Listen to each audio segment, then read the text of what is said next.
A gente vai começar hoje, vai tratar das divergências entre o que a gente tem, a figura da receita bruta para fins tributários e a receita contábil, tal qual prescrita lá, definida, os critérios de reconhecimento e mensuração definidos lá no CPC 47, né?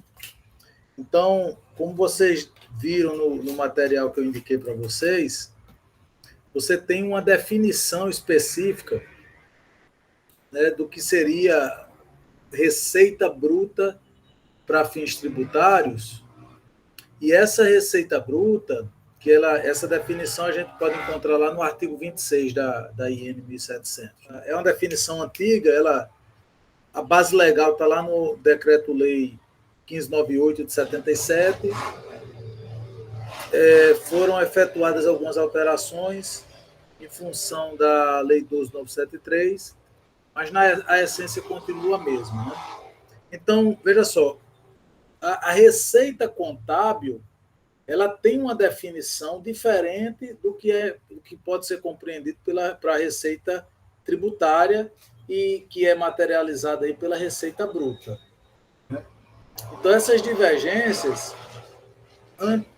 anteriormente, elas não eram tão grandes, porque a própria normatização contábil, o regramento que se tinha, era muito aderente ao tributário, ao critério tributário, ao critério jurídico tributário. Com a adoção dos FRS, houve um distanciamento maior, e com o CPC 47, isso foi ampliado ainda mais. Então, para que você permita que você não tenha uma interferência no resultado contábil, né? Então, a legislação tributária ela previu alguns dispositivos para permitir a conciliação entre o que é receita contábil e o que é receita bruta para fins tributários, no âmbito da escrituração contábil, né? Então, foi feito basicamente isso. Então, aqui, vou tentar compartilhar a tela aqui com vocês. Então, só para vocês terem uma ideia a divergência que nós temos no plano conceitual. Por exemplo, se você faz uma venda à vista, né, imagina que você vendeu algum produto por 1.000. Se tiver, por exemplo, 18% de ICMS, então você tem 1.000 que seria a receita bruta, e você vai ter uma dedução da receita bruta, que é o tributo, vai dar 180. Só que, contabilmente, não existe essa receita bruta que compreende os tributos. O que existe é a receita contábil. E na receita não estão incorporados os valores que são cobrados em nome de terceiros, como, no caso, os tributos.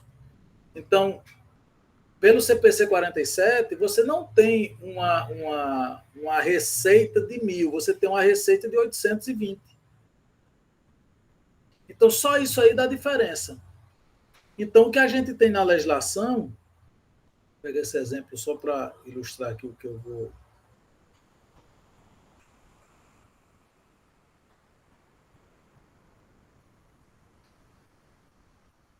O que a gente tem aqui na diferença, né? Então, imagine só, eu tenho aqui uma receita bruta de 1.000, no nosso exemplo aqui, só para introduzir aqui. Aí eu vou ter aqui tributos sobre venda. No nosso caso, eu falei 180. E eu vou ter uma receita líquida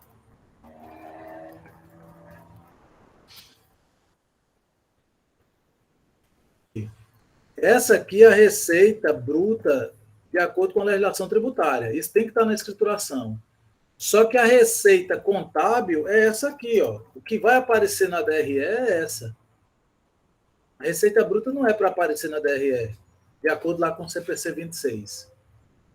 Né? Então, isso vai aparecer, o registro vai ser obrigatório na escrituração. A empresa tem que registrar a receita bruta, porque é uma exigência tributária. Isso vai aparecer lá na SF, tem uma DRE da SF que é vinculada à escrituração, mas a empresa, quando for apresentar a sua DRE, vai começar aqui da receita líquida, que ele vai chamar de receita, né? Aqui seria receita, seria os 820. Começa a DRE daqui. Então, o que é que a legislação tributária faz? Olha, se essa diferença ela for uma diferença permitida, dedutível e tudo mais, você não tem o que fazer, como é o caso aqui. Né? Se eu chegar aqui embaixo, imagine que eu tenho um CMV de 420.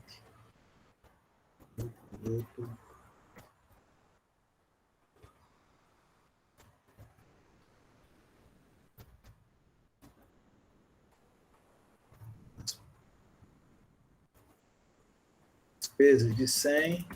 Vamos botar o LAI aqui, bem simples. Então, aqui eu não tenho o que fazer numa operação dessa. Eu vou ter aqui, na escrituração, o registro da receita bruta, né?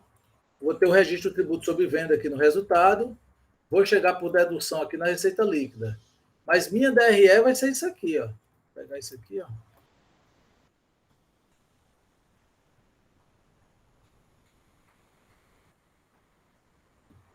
Minha DRE vai ser isso, ó. Certo? DRE. Aí vai aparecer aqui, receitas. Vocês podem até olhar qualquer demonstração de companhia aberta que vai aparecer dessa forma. Certo? Então, receitas. Aqui, como essa dedução, esse valor aqui ele é dedutível, não tem o que fazer na apuração do lucro real, tá tranquilo. Certo? Se fosse, por exemplo, juros de AVP, então eu teria aqui, ó, imagine que eu tivesse juros de AVP, a gente tivesse, sei lá, 70 de juros de AVP. A gente vai estudar isso depois. Isso é assim, ó. 750. A receita na DRE vai ser 750. Se tivesse aqui um desconto incondicional,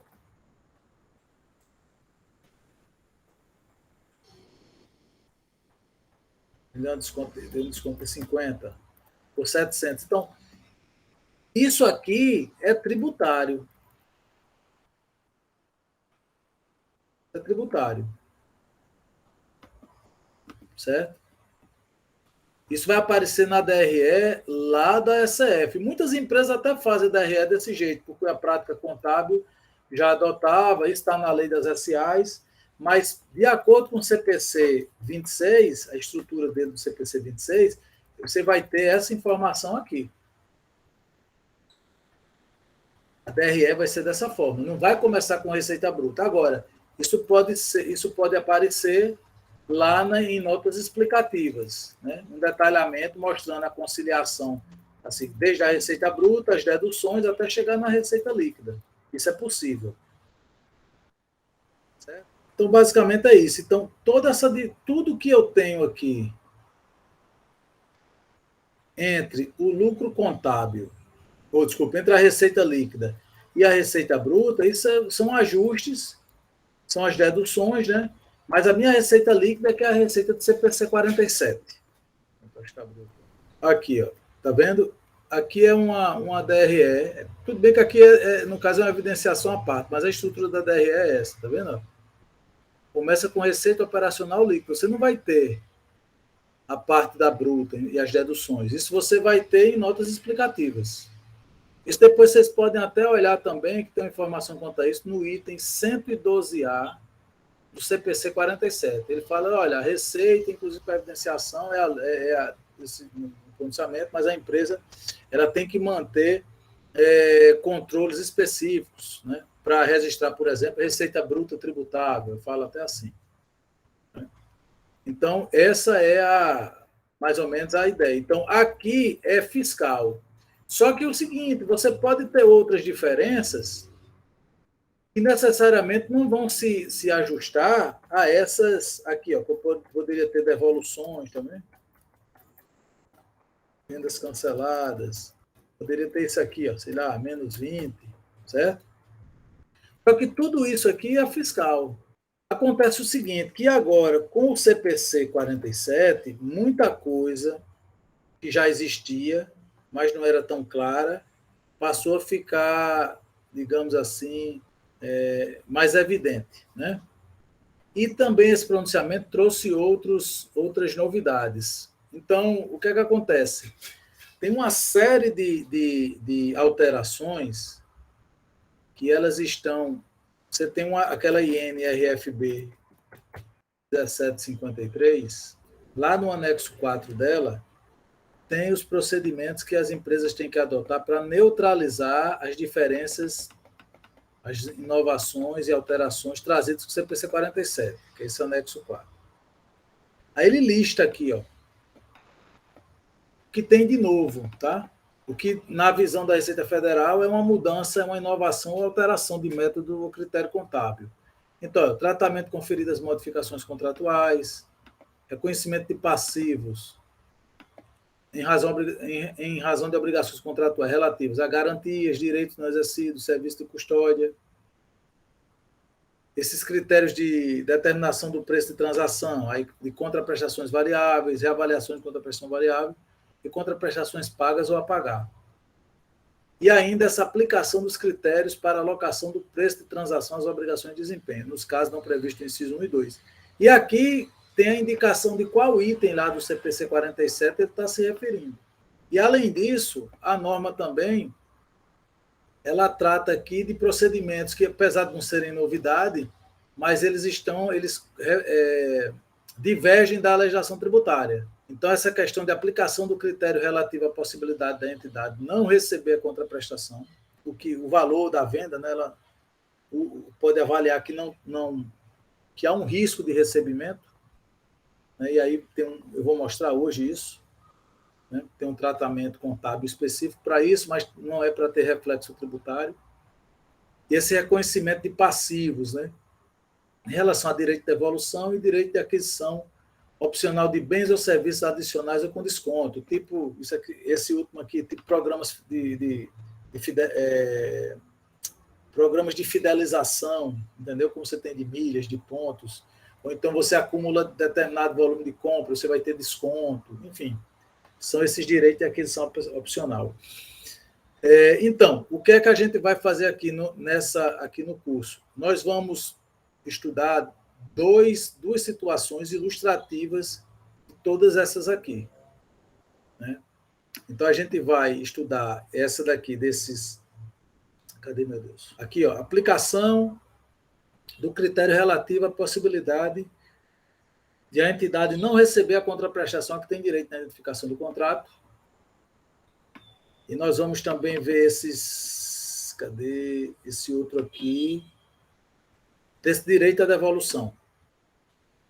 Tá? O tratamento contábil e tributário que a gente vai dar em função da legislação tributária, ele é similar em todos os casos. Aqui você vai ter uma peculiaridade ou outra, a depender do instituto que estiver sendo estudado, certo? Então, o que é que acontece? A legislação diz o seguinte, olha, qualquer diferença,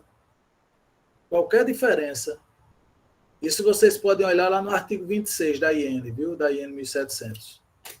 Qualquer diferença que não possa ser atribuída a esses caras aqui, as deduções que já estão na lei, ela vai ser tratada como ajuste da receita bruta. Pode ser mais ou pode ser menos. E esse ajuste, ele vai trazer o valor, vai registrar o valor que concilie a receita bruta e a receita líquida, sendo essa receita líquida a receita do CPC 47, né? Relativamente à parcela que não puder ser atribuída a essas deduções.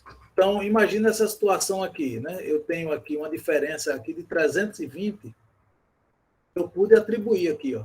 Mas imagine que, de acordo com o CPC 47, uma parcela dessa receita não deveria ser reconhecida agora. E, portanto, a receita líquida, a receita contábil, não seria 680, seria 500. Então, a empresa vai ter que registrar a receita bruta por 1.000, fazer a distribuição desses valores, se tiver, logicamente, aqui eu estou supondo que tem, e jogar o ajuste da receita bruta. E aí ele vai manter a receita dele de acordo com a regra contábil e vai manter a receita bruta de acordo com a exigência tributária e vai ter todos esses valores na escrituração comercial. Aí a regrinha de ouro é o seguinte: primeiro tem que entender qual é o procedimento, né? O que tem que ser feito, como foi feito, para poder ajustar. Mas a regrinha de ouro é: se o ajuste for negativo, você vai ter que fazer uma adição, porque esse ajuste aqui está diminuindo, que o resultado era para ser quanto? 160. Mas ele está tirando aqui 180, vai dar um prejuízo de 20, né? Por quê? Porque esse aqui é o prejuízo contábil, mas fiscalmente é como se isso não existisse. Então, o ajuste é feito para que o lucro contábil respeite a regra contábil, mas eu vou precisar fazer um ajuste para fins tributários. Nesse caso, eu iria fazer uma adição. De quanto? E o lucro real seria de 160. E esse valor vai ser guardado na parte B, porque a depender do instituto, do procedimento, né, você vai, em algum momento lá na frente, você vai ter que fazer a reversão. O que eu digo a depender, por quê? Porque o momento de ser feito depende do procedimento contábil. Mas, na sua grande maioria, para não dizer todos, né, eles vão gerar diferenças temporárias. Então, esse ajuste da receita bruta, você diminui aqui ou soma e você faz o ajuste inverso. Se diminuiu, você adiciona. Se lá na frente tiver que somar aqui, você vai excluir na apuração do lucro real. E esse valor, como é diferença temporária, você vai guardar na parte B, para que quando ele for revertido contabilmente lá na frente, ele também seja revertido para fins de apuração do imposto de renda. Então, isso aqui é o aspecto mais geral que tem tentando traduzir, tentando materializar aquilo que vocês leram no material. As divergências conceituais, elas são enormes, porque pelo CPC 47, você tem que a receita é o ingresso de benefícios econômicos, né, que aumentam o patrimônio líquido da empresa. Em resumo, é isso. E que não seja uma transação com os proprietários, né? Aumento de capital, esse tipo de coisa. E você tem que contabilizar a receita de modo a descrever o momento em que ocorre a transferência do controle, do ativo, do serviço, enfim, para o cliente, e por um valor que a entidade espera ter direito de receber. Esse é o princípio básico. Então, quando você confronta o conceito de receita com o que você tem para fins jurídicos, em alguns casos, a gente pode até dizer que, quando a gente vai para a base de cálculo, a gente vai ter muita semelhança de conceito. Só que a receita bruta ela é um elemento escritural. Ela existe para que você tenha o registro aqui na contabilidade, tal qual o documento fiscal que foi emitido, por exemplo, o contrato, o aspecto formal, né? Agora, o que vai ser tributado necessariamente não é o valor da receita bruta, ela pode sofrer ajustes. Então, quando você faz esses ajustes, é que você chega próximo do que seria a receita base de cálculo para fins tributários, né, e aquela do CPC 47. E nesse caso, quando eu confronto receita, esse aqui eu estou mostrando para o lucro real, mas serve também para lucro presumido. Para o lucro presumido, você nunca vai pegar essa receita daqui. Você vai pegar a receita bruta, deduzida dos descontos e das devoluções, como a gente viu. Por isso que eu nem entrei nesse mérito, porque sempre vai ser a receita bruta. Essa receita aqui não pode ser chamada de receita bruta, porque aí não vai bater. Porque a receita bruta, pela lei, nela incluem-se os tributos, incluem-se os juros da AVP, incluem-se os descontos. Ela é antes da dedução dos descontos, antes das devoluções. Certo? Então, isso aí você nunca vai chegar ao mesmo lugar, pegando as duas, receita bruta tributária e a receita do CPC 47. E ainda tem outro problema, porque mesmo que elas possam ser iguais, imagine uma situação em que eu não tenho tributos, eu não tenho nada disso. A receita bruta vai ser igual à receita líquida, recebendo à vista, sem dúvida nenhuma quanto a recebimento, nem nada, vai bater. Mas aqui eu posso, conceitualmente aqui, por acaso, aqui é uma convergência de fatores que elas estão batendo. Agora, eu ainda posso ter diferenças com relação ao momento do reconhecimento, ou algumas estimações que eu faço, que é o caso daquelas contraprestações variáveis. Então, você pode ter diferenças. A diferença conceitual ela vai existir sempre. Mas você pode chegar numa situação que a receita bruta seja igual à receita líquida. Neste caso, deu certo, por uma conjunção de fatores. Agora, você pode ter uma situação que, mesmo aqui, que não tenha nenhuma diferença dessas aqui, ó, esse ajuste não seja por conta de questão de valor na mensuração. Essa diferença pode existir em função do momento em que você vai reconhecer a receita. Para fins tributários, você reconhece hoje, mas para fins contábeis, você pode reconhecer amanhã. Então, esse ajuste, ele compreende tudo. Ele compreende divergências de mensuração e divergências de reconhecimento. E essas divergências, elas decorrem do quê? Da própria diferença conceitual e do princípio norteador para o reconhecimento e mensuração de receitas no âmbito contábil, que é diferente da perspectiva tributária. A perspectiva tributária sempre vai buscar a forma jurídica da transação, baseada em uma transação legítima, mas nos contornos jurídicos, né? E a forma contábil e a regra contábil, ela vai se pautar mais na essência econômica das transações. Feito esse breve apanhado aqui, eu vou trazer um exemplo de uma primeira diferença que a gente tem, que é aquela quando você trata que, basicamente é isso, a empresa vende e vende a prazo e ela tem dúvidas quanto ao recebimento do valor pactuado. Essa dúvida pode chegar ao ponto dela estimar que não vai receber aquilo no limite. É bastante residual. Isso não é normal acontecer, né? Mas ela também pode estimar que não vai receber aquele valor totalmente pactuado, né?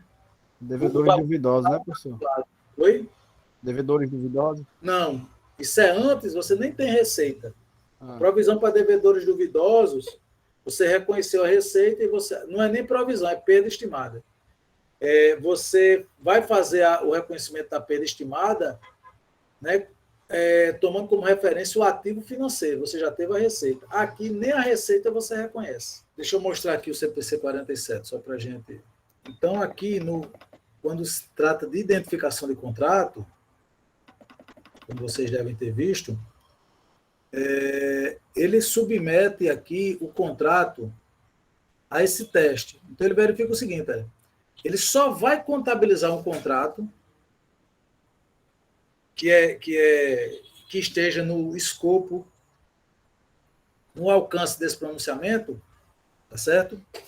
Se, somente se, todos esses requisitos forem atendidos. O que a gente tem aqui, pelo menos desse A até o D, não tem muita dificuldade, porque isso é natural de uma operação de venda. Então, você fez uma venda, as partes aprovaram o contrato e estão comprometidas em cumprir as respectivas obrigações, quer dizer, eu contrato uma venda, o cliente está disposto, está comprometido a fazer o pagamento. E eu que estou vendendo, estou disposto a fazer a venda do bem ou a prestar o serviço, por exemplo. Então, você tem uns pontos que são tanto quanto... Você não tem novidade nisso aqui, né? Agora, esse ponto que também contabilmente não é novidade, mas ele foi trazido, assim, foi dada maior ênfase a ele, é o seguinte...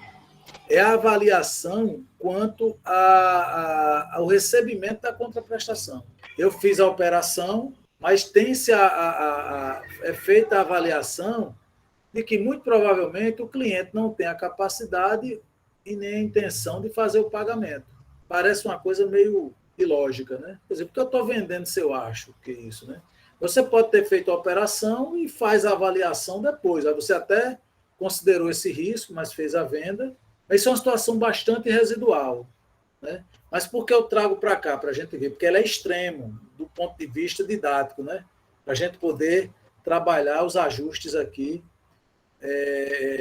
tributários também, tá? E essa daqui comporta uma subjetividade muito grande, porque a norma está dizendo, olha, se você avaliar isso, então, apesar de você ter que ter algum critério, mas as empresas podem estar avaliando isso aqui. Eu sei de uma situação que foi de uma empresa não reconheceu a receita de uma exportação que ela fez para a Venezuela, na época que começaram os conflitos lá na Venezuela. Então, ela simplesmente fez a exportação, a situação lá piorou, e ela fez avaliou, a empresa avaliou que muito provavelmente não iria receber a contraprestação daquela exportação. Então, veja só, a operação ocorreu e tudo mais, mas antes de reconhecer contabilmente, né, aliás, ao fazer o reconhecimento contábil, ela chegou a essa conclusão. Então, aqui nem a receita é reconhecida.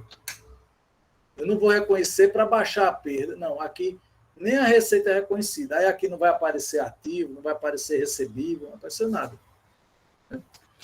Então, veja só, isso é possível, é residual, mas é possível. Né?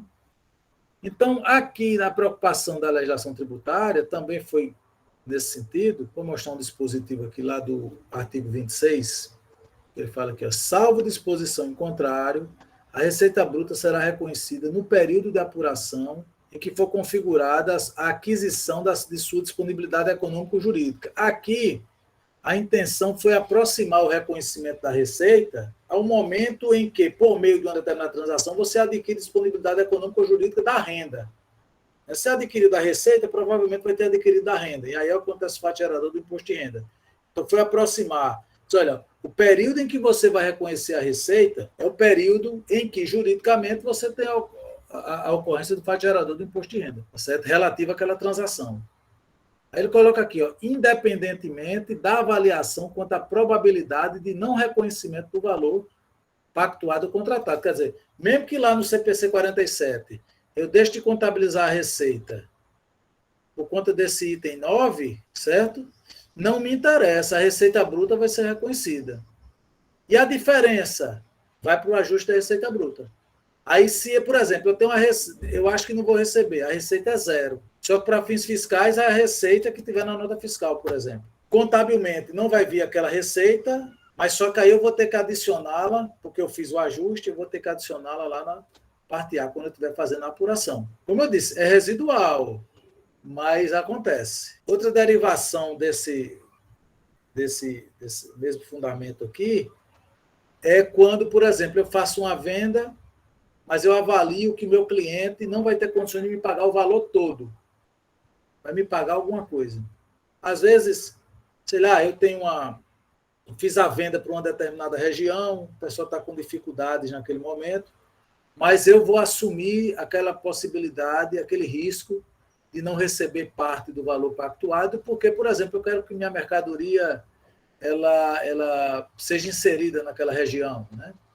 Então, eu poderia até dar aquele desconto a ele, entendeu? Então, para fins econômicos, né, quando eu assumo essa possibilidade de receber menos, se eu tenho esse interesse por trás e tudo mais, o que é que vai acontecer? Para mim, vai ser como eu vou contabilizar como se tivesse dado um desconto ao cliente. Muito embora na nota fiscal não tenha nenhum desconto. E para fins fiscais, esse desconto não existe. Se ele não for desconto incondicional, desconto dado na transação, é aquele desconto comercial, né? Tá certo? Eu não posso diminuir a receita bruta, porque esse desconto é depois, é uma espécie de abatimento. Aí isso ele vai ser tratado lá na frente como uma despesa financeira, porque ele vai ser tá mais próximo de um desconto financeiro, né? Assim, tá mais próximo de um desconto que não seja o comercial incondicional. Ele está dando a posteriori, é mais uma espécie de abatimento. Então, essa é uma possibilidade também. E aí eu vou ter uma divergência, porque meu documento fiscal está dizendo que eu fiz uma venda sem desconto algum, aí 2, 3 meses eu faço essa avaliação e registro a receita menor, porque eu acho que o cliente vai pagar menos, ou então eu acho que o cliente não vai pagar. Olha só, gente, você emitiu uma nota, o cliente aceitou uma duplicata, assumiu o compromisso de pagar. Nesse ponto, nem devedor o cliente pode ser considerado, porque não chegou o prazo de pagamento. Então, para fins contábeis, tem sentido, porque ele, se é muito provável não receber ou receber menos, não tem sentido ele reportar um lucro desconsiderando essa situação. Aí ele acha que não vai receber nada. Como é que ele vai dizer que teve lucro? Agora, para fins fiscais, para fins jurídicos, essa perda só vai ser reconhecida quando ela se concretizar lá na frente.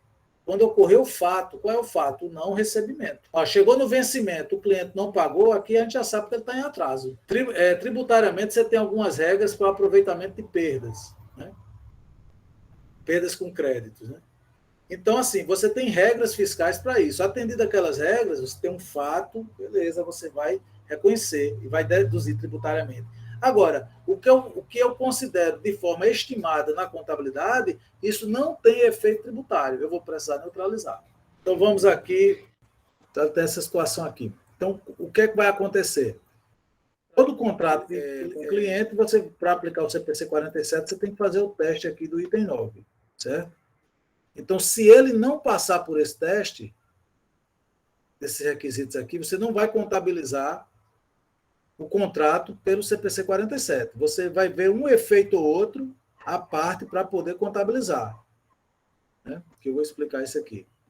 Então, aqui, ó, ele diz o seguinte, ó, aqui, se o contrato não atender aos critérios do item 9, a entidade deve continuar a avaliar o contrato para determinar se os critérios do item 9 serão atendidos subsequentemente. Né? Então, ela vai, periodicamente vai ter que fazer isso. Certo? Aí, o que é que ele diz? Olha, aqui, olha, a entidade deve reconhecer a contraprestação recebida de cliente como passivo até que uma das hipóteses do item 15 ocorra ou que os critérios do item 9 sejam subsequentemente atendidos. Então, o que é que acontece? Ele recebeu esse adiantamento, mas mesmo que ele entregue, que ele faça a venda, tá certo? Ele não vai reconhecer a receita. Ele só vai reconhecer a receita mesmo ou quando ele entender que aquele risco acabou, ou então que o cliente chegue lá sem ele esperar, ele pague, tá certo? Depois de algum tempo, pague. Ou então, se ele diz, olha, rescindi o contrato, eu não tenho mais esperança de receber, a perda aconteceu mesmo, ponto final. Aí os 300 ele passa a reconhecer como receita depois. Então, aqui seria o seguinte, a contabilização. Então, como é que ele vai fazer? Olha aqui, ó. Vai ter o disponível, vai receber 300, e ele vai ter aqui um passivo aqui de 300. Aqui na realização da venda. Para fins contábeis, se ele tem dúvida quanto ao reconhecimento, quanto ao recebimento, não vai existir receita. Não vai existir receita.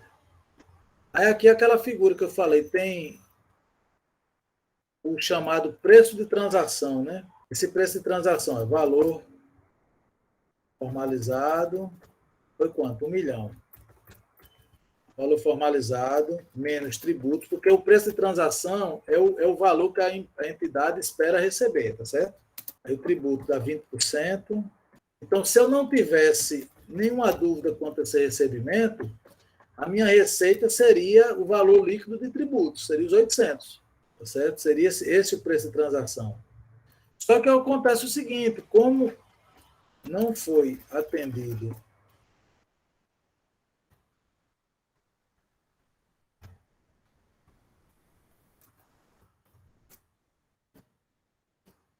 aí o que é que vai acontecer? A receita é zero.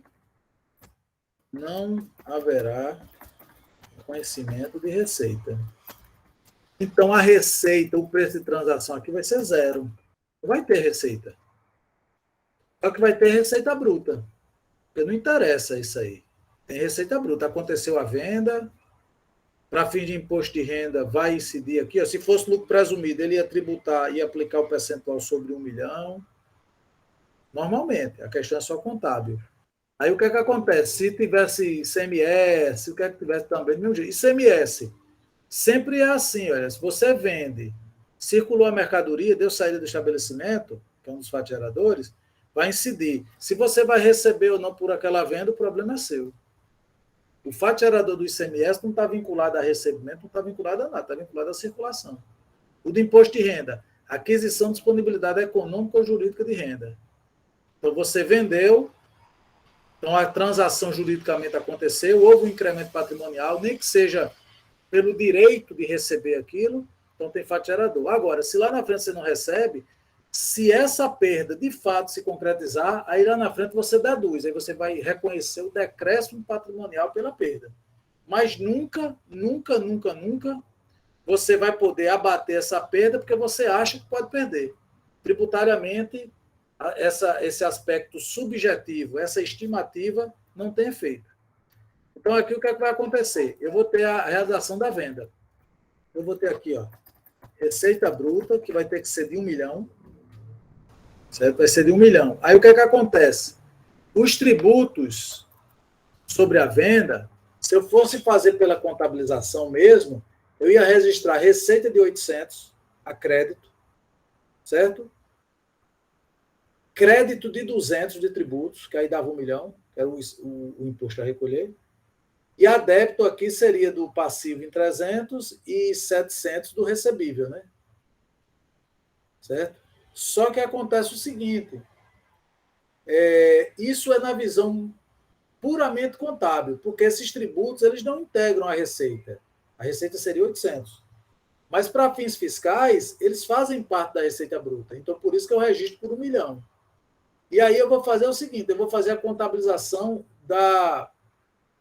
como eu posso dizer, do tributo.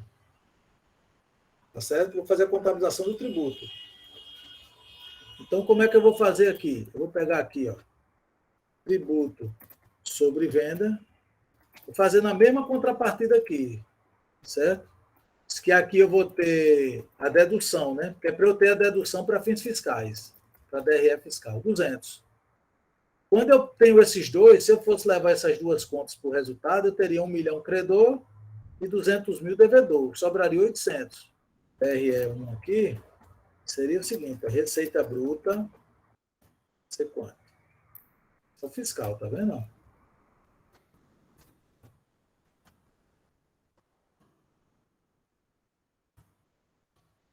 É aqui a minha receita líquida.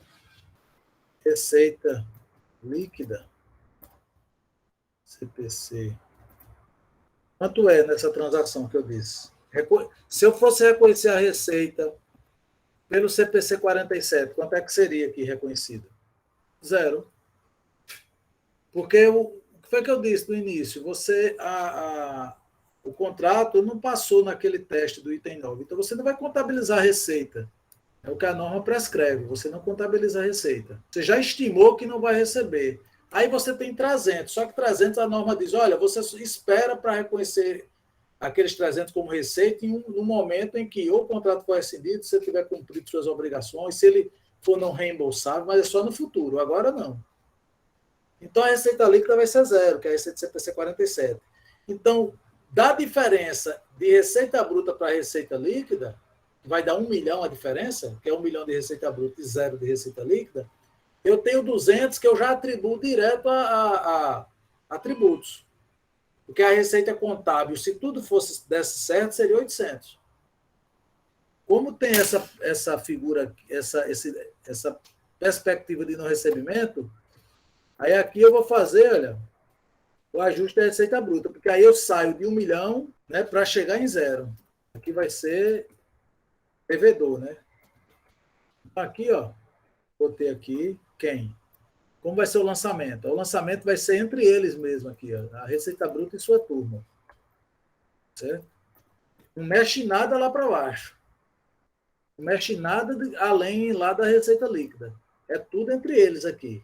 Essas contas são de natureza tributária, ela é uma exigência tributária. Estão na escrituração contábil, mas isso você não tem norma contábil nenhuma. Né? Essa receita bruta, dedução da receita bruta. Pronto. E aqui, olha, eu vou registrar isso aqui, tá certo? Vou registrar a débito, né? Vou registrar quanto? 800. Aí eu fecho o lançamento. Né? E aqui eu vou pegar, ó, certo? Quanto é a receita líquida? 0. Pronto. Resolvi o problema da receita. Consegui fazer com que eu tivesse na escrituração uma receita bruta, a empresa pode mudar o plano de contas dela, né? Pode criar uma conta tipo sintética, como receita, e dentro dessa sintética colocar a receita bruta e as deduções. Aí o saldo dessa sintética sempre vai ser da CPC 47. Aí depende de como vai ser formalizado, formatado, configurado o plano de contas. Mas aqui basicamente é isso. Então eu fiz isso aqui, ó. Agora, o que é que falta fazer? Eu tenho o CMV e tenho os tributos, olha, porque não interessa o que eu acho, os tributos eu vou ter que pagar. Eu tenho uma obrigação, eu tenho um passivo. Interessa o que aconteça aqui, da minha opinião, sobre a perspectiva de recebimento. O fato é, ocorreu com a venda, ocorreu o fato gerador de CMS, PIS, COFINS e por aí vai. Esses tributos sobre venda, eles, depois dessa transação, que juridicamente ela aconteceu, né? A transação aconteceu de fato e de direito. Né? Eu estou dizendo assim, mas na perspectiva jurídica, ela surtiu todos os seus efeitos, né? Então surgiu a obrigação tributária desses tributos sobre venda. E existe, portanto, uma obrigação passiva a ser reconhecida pela empresa. Isso é inegável. Né? Então, o que é que ela vai fazer? Ela vai ter o reconhecimento aqui, ó. Eu tenho certeza que é isso aqui, ó. Ela vai ter tributos a recolher. Isso é uma certeza que eu tenho. Né? Então, quanto é o passivo dela? E aqui, do tributo a recolher, eu tenho 200. E outra certeza que eu tenho. Imagine, eu fiz a venda. Estou assumindo que foi uma venda de mercadoria. Né? Essa mercadoria saiu do meu estoque. Eu tinha um estoque qualquer aqui, ó. E essa mercadoria, 400 mil, né? Ela saiu. Meu patrimônio diminuiu em 200, porque eu assumi a obrigação de recolher o tributo e eu entreguei 400 mil de estoque, que na verdade foi capital meu que eu apliquei na aquisição de mercadorias. Né? Então, quando eu faço a venda, olha só, o que é que está acontecendo? Eu estou vendendo, estou cobrando 1 milhão e vou ter um retorno de 400. Dentro do 1 milhão tem o valor que eu estou cobrando do cliente, na verdade, para recuperar os 200 que eu vou pagar e para recuperar os 400. Se eu não recebesse, se eu não acho que eu não vou receber no que der 1 milhão, eu vou ter uma perda de quanto? De 600, concorda? Só que eu tenho um adiantamento, olha, venda, quanto eu recebi? 300. 300. Então, se essa perda que eu estou achando que pode ocorrer, se ela de fato ocorrer, eu não receber os 700 mil restantes, eu vou ter um decréscimo patrimonial no final, um prejuízo de quanto? De 300 mil. Porque eu vou ter que, recebi 300, vou ter que pagar 200 de tributo, beleza. Paguei. Sobraram 100. Desses 100, eu utilizei, somente recuperei parte do capital que eu investi na aquisição da mercadoria. Então, justamente 300 mil que eu não consegui recuperar. No final das contas, todo esse trabalho aqui é para, como há uma expectativa, é para você trazer, para reconhecer, para materializar essa perda. Só que o CPC 47, ele é silente quanto ao tratamento que você tem que dar a essas parcelas que não sejam da Receita, tributo, CMV, por exemplo. Ele não fala explicitamente quanto a isso. Nesse caso, né? Olha, não recebeu e tudo mais. Então, eu entendo que tem duas possibilidades. Uma delas é eu reconhecer isso como perda logo no período. Aí eu vou ter aqui 200, reconheço como perda. Aí aqui na DRE, aqui em cima, ó, vou ter isso aqui, tá vendo? Eu vou colocar despesas aqui só para constar, tá? Algumas despesas aqui, despesas, sei lá, menos 100. Só para constar. Aí eu vou ter um LAI aqui, com resultado. Está LAI, vai ficar negativo, mas eu vou deixar LAI só para manter a conformidade aqui. Pronto, ficar com menos 700, tá vendo? Aí, só que aqui eu estou trazendo toda a perda para o período. Estou dizendo, olha, eu vendi, tá, acho que não vou receber, e eu vou ter essa perda. Vou até colocar aqui. E o adiantamento, professor? O adiantamento é financeiro, ele não entra agora, não. Lá no CPC, ele diz que o adiantamento só vai ser reconhecido como receita, aqui, olha, quando o contrato, cadê papapá? A entidade deve reconhecer a contraprestação recebida como receita somente quando qualquer uma das seguintes hipóteses tiver ocorrido. A entidade não possui obrigações restantes de transferir bens, tal, e a totalidade, ou praticamente a totalidade da contraprestação prometida pelo cliente foi recebida pela entidade e não é restituível. Ou então, o contrato foi rescindido e a contraprestação recebida do cliente não é restituível. Então, a empresa pode dizer, não, vou rescindir esse contrato, já entreguei tudo, vou assumir essa perda e ponto final. Quando acontece isso, ela pode reconhecer aquela parcela, entendeu? Somente nessas duas situações. Então, aqui, ele está estimando. Ele pode, porque nesse caso aqui, ele tem aqui, olha, a parcela, o restante é ser pago em 10 parcelas bimestrais. O cliente nem pode ser considerado devedor ainda. Mas ele pode fazer essa estimativa, já que ele não está ele acha que não vai receber, já está trazendo esses efeitos para cá, então ele poderia já reconhecer essa perda agora. O pronunciamento não é claro. E eu até me filiava muito a esse ponto, que eu digo, não, para fazer, então, já que diz que não vai receber, então reconheça logo a perda, vamos ser conservadores, né?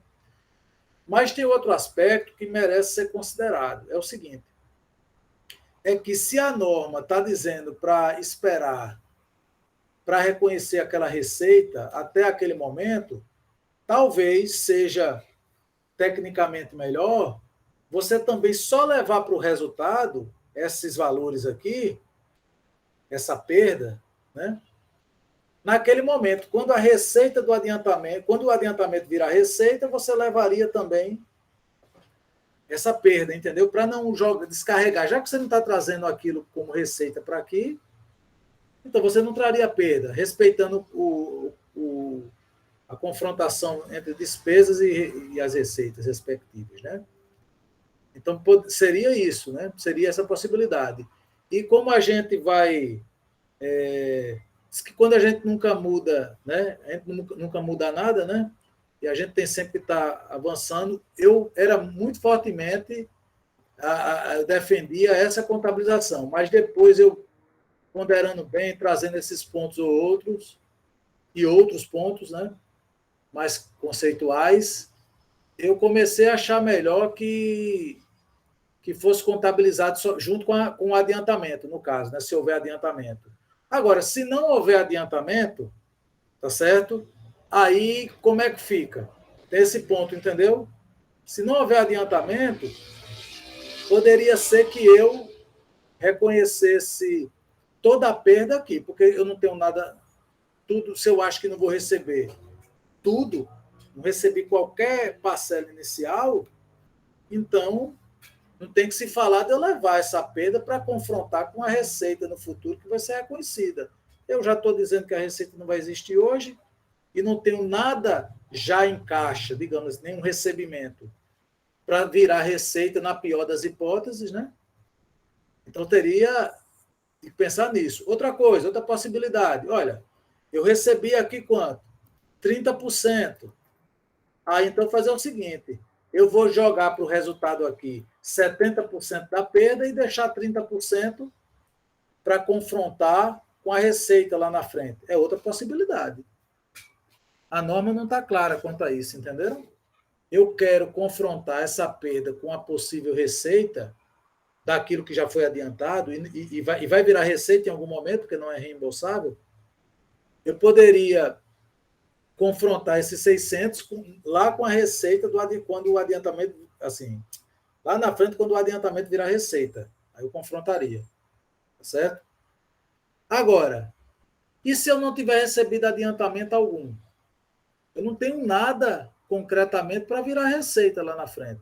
Então, aí, qual seria a minha justificativa de levar lá para frente? Porque eu não tenho receita para confrontar. Se eu estou estimando que não vou receber, minha realidade é com base nessa perspectiva, com base nessa estimativa. Entenderam? Então, aí os 600, eu acho que ficaria difícil levar lá para frente. Você ganharia muita força a contabilização agora. E uma terceira via, que é o meio termo, é eu reconhecer no período, tá certo? A parcela, assim, aliás, eu diferi o reconhecimento da perda, né, proporcionalmente à parcela da receita que foi recebida e não foi reconhecida agora. Porque lá na frente, na pior das hipóteses, eu confrontaria o resultado. A perda já teria, nesse caso, imagine aqui, se fosse isso aqui, seria 70%. Eu teria uma perda de 420, já certa, afetando esse resultado. Certa dentro da imaginação, né? Dentro da expectativa, né? E lá na frente, na pior das hipóteses, eu vou reverter aqueles 300 do adiantamento como receita. O cara não vai pagar os 700. Não, tudo bem, então eu tenho 300. Aí lá na frente eu iria confrontar o quê? 180 com os 300, entendeu? Eu teria uma perda de 420 aqui e um ganho de 120 lá, tá certo? Deixa eu ver aqui, 600, lá seria 300 menos 180, Tá certo? É de 120 lá. Um ganho de 120. E aí, quando eu confrontasse os dois, ia ficar com a perda de quanto? Olha, imagina lá na frente se isso virasse receita. Seria assim, ó. Eu teria receita de 300. Se você entende o que eu estou tentando dizer. Se eu proporcionalizasse 300, tá certo? E aqui a minha perda foi 420, restaria 180 aqui, certo? Quanto é que seria o resultado? 120. Se eu confronto 120 positivo com a perda reconhecida lá atrás de 420, eu vou ter a perda de 300, que é a perda da transação, aquilo que eu fiz aqui. Então, eu estou mostrando para vocês que são essas possibilidades. Aí tem que analisar a transação e ver qual é o fundamento mais consistente para contabilizar. Com relação à parte tributária, não interessa o que você faça aqui. Você vai ter que tributar como se não tivesse esse ajuste aqui, ó, da receita. Quanto é que seria a transação aqui fiscal? Aqui fiscal. É fiscal. Eu teria receita bruta, teria isso aqui e não teria essa ajuste da receita. Por quê? Porque aqui já está sem esses efeitos da estimativa. Só que eu teria aqui o CMV. De quanto? 400. E teria essa despesa de 100. Quanto é que ficaria meu resultado? 300. Positivos. Então, eu tenho que fazer de uma maneira que na apuração do lucro real, eu saia do resultado que der aqui e chegue em 300. Eu tenho que fazer isso. Não interessa como eu contabilizo isso aqui. Ó. Se eu tirar isso aqui, ó, eu tenho menos 100. Tenho que chegar em 300 sempre. Certo? Deixa eu até colocar aqui. Então, o que é que eu vou fazer aqui? Eu vou, certo? Esse tributo e esse estoque, eu vou jogar aqui num ativo, como se fosse uma despesa antecipada. Eu não vou levar para o resultado agora. Eu vou deixar para confrontar isso lá no final. Tá certo? Essa vai ser a minha escolha agora. Com a conta de ativo, tá certo? Aqui vai ser estoque, não vai ser tributo, né? Vou botar aqui. Então vai ser. Pronto, eu vou ter aqui. Vai ser esse ativo, vai ser esse aqui, tá certo? Tributos. É a mesma coisa que foi para o estoque. Então, no meu ativo, eu levantar meu balanço, eu vou ter aquele adiantamento pendurado lá no passivo e esse aqui pendurado, essas duas contas penduradas aqui no ativo, tá certo? Estoque aqui, aí eu vou ter aqui, ó. Ok? Não vou levar para o resultado. Uma escolha minha agora. A norma não tá clara quanto a isso. Pode ser a política contábil da empresa. Tá? Para fins tributários, pouco importa o que eu fizer quanto a isso. Então, o que acontece? Quando eu faço a diferença aqui, ó, eu vou pegar aqui, ó, fiscal menos contábil. Aqui não tem nada. Aqui, ó, deu uma diferença positiva. Se eu faço fiscal menos contábil, se você pegar a DRE e você do lado colocar os valores que deveriam ser de acordo com a regra fiscal, quando você faz a diferença fiscal menos contábil, ele vai te dizer se tem uma adição ou uma exclusão. Se a diferença, tá certo? Ela for positiva aqui, você vai ter uma adição. Porque você tem aqui uma dedução no contábil que não existe no fiscal. Então, aqui tem uma adição. A mesma coisa eu fazer para as rubricas aqui, ó, 400. Tem menos 400, ele vai ter direito a uma exclusão. Ele tem aqui, ó, no fiscal, teria uma dedução de 400 e ela não aparece aqui. Despesa, nada. Certo? Quanto é que vai dar essa diferença dele aqui? Ó, se eu pegar aqui. Menos o outro. Vai dar quanto? 400. Que é quem? 800 menos.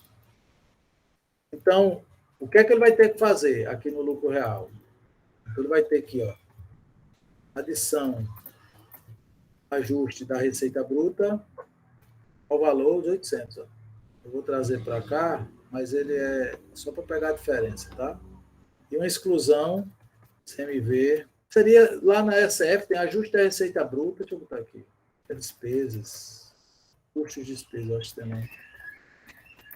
Que são assim, são ajustes em custos ou despesas que são feitos na contabilidade, assim, decorrem também de reflexos da contabilização de um determinado procedimento. Então, aqui, por exemplo, eu não trouxe para cá o CMV, certo? Então, mas ele é dedutível, então eu vou eu vou ter direito a trazer esse cara para cá, certo?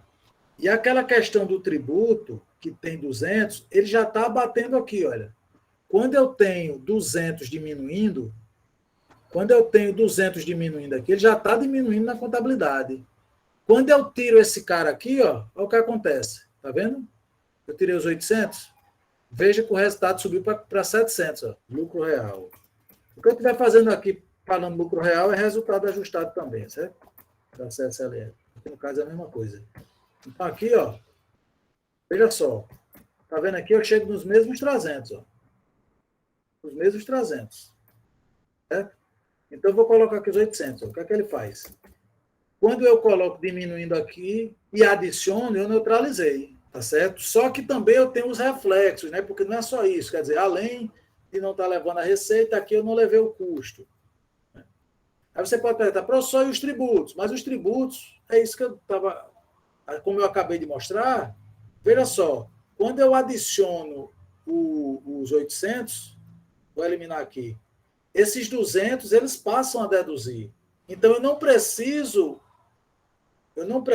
reconhecer aquela diferença de tributos que está lá. Mas por que eu faço aquilo? Porque, contabilmente, se o cliente não pagar, eu não vou ter que pagar os 200, além do CMV. Aquilo que deduz lá da receita bruta é para fins fiscais, mas quando eu faço o ajuste aqui, olha, eu neutralizei, tá vendo? Olha, eu não trouxe receita líquida menos 200, certo? Eu não fiz isso. Só que para fins fiscais, quando eu adiciono, mais uma vez, quando eu adiciono o ajuste da receita bruta, que ele é 1 milhão líquido dos tributos, quando eu adiciono, eu vou ter a dedução dos 200. Então, só que isso é na parte da receita bruta, não é aqui na contabilidade. Quando eu chego aqui, eu estou zerado, então aquele efeito morreu. É como se não existisse para fins contábeis. Então, em um momento posterior, se não houver o recebimento efetivo, aqueles 200 vão aparecer como perda, aí vai dar aquela perda de 600. Só que a perda não é dedutível. Esse total não é dedutível, porque eu já estou abatendo tudo que eu tenho direito aqui. Os 200 que eu já deduz aqui e os 400 eu estou excluindo. E aqui o que é que acontece? Eu vou abrir aqui parte B. Ó. Eu preciso de parte B para os dois. Ajuste a receita bruta. Então aqui, olha, eu fiz uma adição, fiz um crédito, então eu vou ter um débito, porque lá no futuro eu vou poder excluir isso. Inicial lá eu fiz uma exclusão, foi um débito, então eu vou trazer um crédito para cá. Eu fiz o controle aqui. Agora, eu vou colocar uma hipótese aqui. Para a gente tratar aqui, olha. Eu tenho uma hipótese, vou colocar a hipótese 1 aqui. Pronto. Aquela dúvida que ele tinha deixou de existir, certo? Aí o que é que ele tem que fazer aqui? Ó? Vai reverter agora, porque contabilmente ele vai ter a receita. Ele vai ter aqui, receita bruta é 0, porque ele já reconheceu. O que ele tem é receita contábil. Aí só que ele para ele poder fazer a reversão aqui, ele vai ter que registrar como ajuste da receita bruta. Ele pode até na contabilidade do plano de contas dele chamar de ajuste da receita bruta, de receita contábil. Mas é preciso que ele tenha uma indicação de que isso é a conta de ajuste da receita bruta. Aí ele pode fazer isso. Eu estou falando em termos bem práticos, que pela legislação mesmo, ele teria que ter ajuste da receita bruta. Mas resolve também, se ele colocar como uma receita e fizer a vinculação com o plano de contas da Receita Federal, dizendo que é ajuste, resolve também. Então, o que ele precisa? Que a receita líquida, que é a receita de CPC 47, agora fique pelo valor que tem que ser. Então, como é uma venda, que eu coloquei um valor bem extremo, né, uma situação bem extrema, venda de mercadorias. Então, quando ele passa a entender que o cliente passou nesse teste do item 9, então aquele 1 milhão que era para ele ter reconhecido lá atrás, ele reconhece agora. Só que ele vai ter, tá certo? Uma parcela vindo lá de adiantamentos. Né? Só que para fins fiscais, ele vai ter o ajuste da receita bruta dele aqui, ó. Ele vai precisar virar aqui esses 800. Certo? Vai virar. Porque quanto é a receita dele? A receita contábil vai ser 800, ó. Então, ele vai reverter os 800. E a receita dele no período, na DRE dele, vai aparecer quanto? 800. Aí aqui ele traz o CMV, tá certo? Ele traz o CMV, que vai ser aqui os 400. Ele vai ter o lucro de 400, essa despesa eu vou tirar aqui só para não confundir. Ficar com LAIR de 400, aí o que é que ele vai ter que fazer? Ó? No fiscal, ele não tem receita bruta, ele não tem nada, porque já reconheceu. A transação fiscalmente já foi toda reconhecida. Então, ele tem ajuste da receita bruta, fiscal é zero. Como ele já tributou, ele vai fazer o que agora? Uma exclusão. E o CMV aqui fiscal é zero, porque ele não já bateu, aí ele vai ter que adicionar, porque ele já aproveitou. Então, como é que vai ser aqui? Vai ter exclusão aqui, vai ter uma adição aqui. Vai reverter, certo? Então, ele vai pegar aqui, ele vai ter que adicionar, né? São esses 400 que ele já aproveitou. Ele vai excluir esses 800. Deixa eu só cruzar aqui para... Tá certo? Então, ele vai fazer isso aqui, ó. Quanto é o lucro real dele? Resultado ajustado? Zero. Por quê? Porque ele não já tributou? O momento contábil é que de reconhecimento do resultado que foi outro. Mas para fins fiscais já aconteceu, já tributou. Então, aqui, os ajustes são feitos justamente para ele não tributar duas vezes. Então, o que é que acontece aqui? Aqui, ó, esse saldo inicial. Saldo inicial. Esse é o final daqui. Certo? Aí ele fez uma exclusão, ó. Oh, meu Deus, deixa eu pegar aqui. Ele fez uma exclusão aqui, olha, foi um débito, então ele vai fazer um crédito aqui, ó. Aí vai zerar a conta de parte B. Aqui do mesmo modo também. Vou pegar o saldo inicial, que é o final do outro período. Certo? Não vou ter crédito. Como eu fiz uma adição, foi um crédito lá, vai ser um débito aqui. Aí eu vou zerar. Aí resolvi aqui.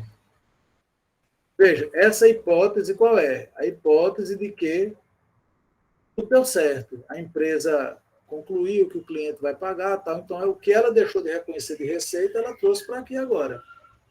Como vai ser a contabilização disso aqui? Pronto. Então, o que é que vai acontecer? Aquele lançamento de ajuste da receita bruta, ele vai fazer aqui, ó, normal lá, seus 800. Aí, o que é que ele vai fazer aqui? Ele vai registrar, ele vai baixar adiantamentos. O passivo, foi passivo contratual que eu chamei, não foi?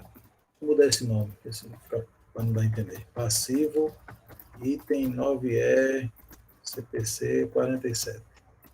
Certo? Aí o que é que eu vou fazer? 300, eu vou baixar aqui, ó. Certo? 300, vamos vir para cá. Certo? Aí eu vou ter aqui clientes. Imagina que eu não recebi nada ainda, só para simplificar, tá certo? Porque se ele tivesse recebido alguma coisa, ele iria ter que reconhecer o que recebeu como um passivo também, entendeu? Até cumprir as condições para poder reconhecer como receita. Mas, para simplificar, ele não recebeu nada ainda. Foi depois de um mês e pouco a empresa avaliou isso, antes do recebimento. Então, ele vai ter quanto para receber? 700. Só que ele vai ter 500, que é contrapartida aqui de ajuste da receita bruta. Lançamento contábil, viu, gente? Ele tem o que é totalmente errado, certo? Mas tem aqueles que são adequados. Então, você pode ter mais de um conjunto de lançamentos que seja adequado, entendeu?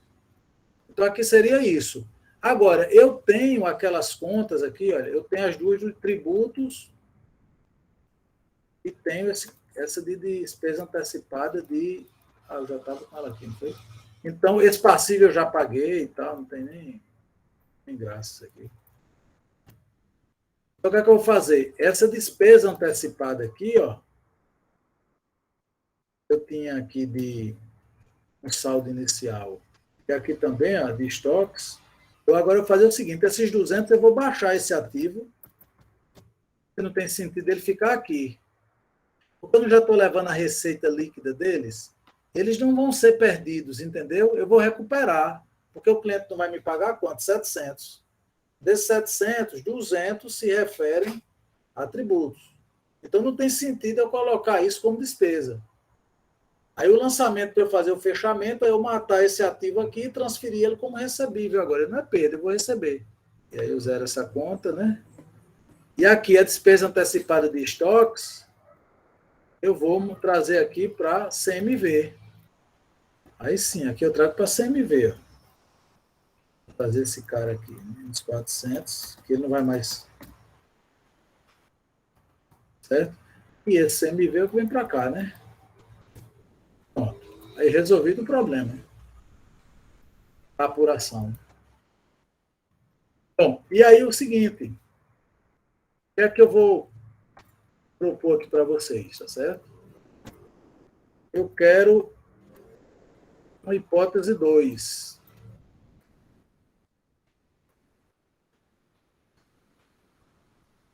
A entidade concluiu que a perda. Aliás,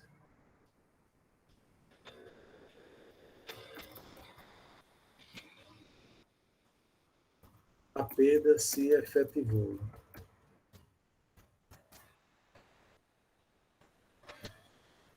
Certo? Quero explorar isso aqui. Então, essa hipótese 2 aqui, ó.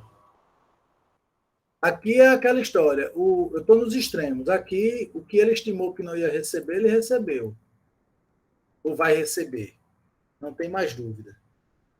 Aqui é o outro extremo. A perda se efetivou. Certo? Então, essa hipótese 2, eu vou querer que vocês façam. Tá certo? Mostrar, vai ganhar meio ponto para a prova.